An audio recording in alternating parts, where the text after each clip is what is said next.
عبود يابا وين رايح يابا؟ يابا راح اطلع جماعتي اتونس. جماعتك يومية ويا جماعتك، هذا بس كانوا يوقفون لك بساعة الشدة. جربهم لا. يابا انت تحكي صدق، هذول غير تخليهم على الجرح يطيب. حلو، خليهم على الجرح يطيبون. زين، راح اسوي اختبار بيهم وخلنا نشوف انهم اصدقائك هذول اللي يوميا تطلع وياهم يفيدونك لو ما يفيدونك. هسه من تطلع قل لهم يابا ابوي عازم كام وخلي باكر يجون يتغدون يمنا. شو تقول؟ هذا هو يابا، اروح اقول لهم في مال الله شباب خل ما تاخرت عليكم يلا مشونا ولا تنسون باكر غداكم يمنا معزومين. يلا عيني خلينا نضرب الغداء يوم مع عبود.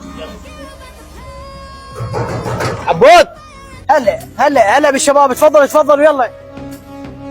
تفضل شباب، انا ما جبت مال عزيمه بس انا سويت فد شغله وبس انتم تقدرون عليها، انتم اصدقائي. شنو عبود احكي شنو الشغله؟ تعالوا شباب اراويكم شنو هي الشغله. شباب هاي الشغله قلت لكم عليها، هذا حرام وباح طفر علي وتساويت وياه صفيته، ولدكم تخلصون من الجثه. شنو عبود؟ جثه؟ انا خابرون على شغله هسه اروح. انا ابو سجاد انت خلصنا من عندك. شلون نخلص من يمها؟ انت تريد تورطني؟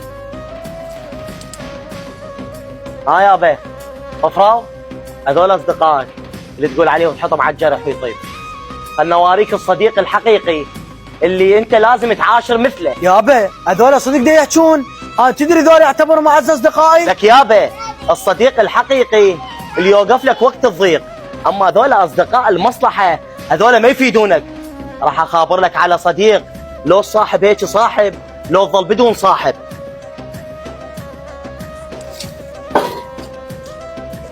زياد الو حمد الله يساعدك. لا بزياد اقول لك ما اريدك هسه تجيني. طفر علي حرامي وتلاويت وياه وصفيته واريدك تخلصنا من الجثه عسل. جايك 5 دقائق انا يمك. يلا جايك. يلا متانيك بالبيت انا. في امان الله. شوف ايش راح يسوي هذا الصديق. زياد ها زياد مهدي. شنو يقول؟ اريدك تخلصنا من هاي الجثه. زياد انت مالك دخل، اطلع من يمها، راح اخذها يمي واي شيء يصير ذبها براسي.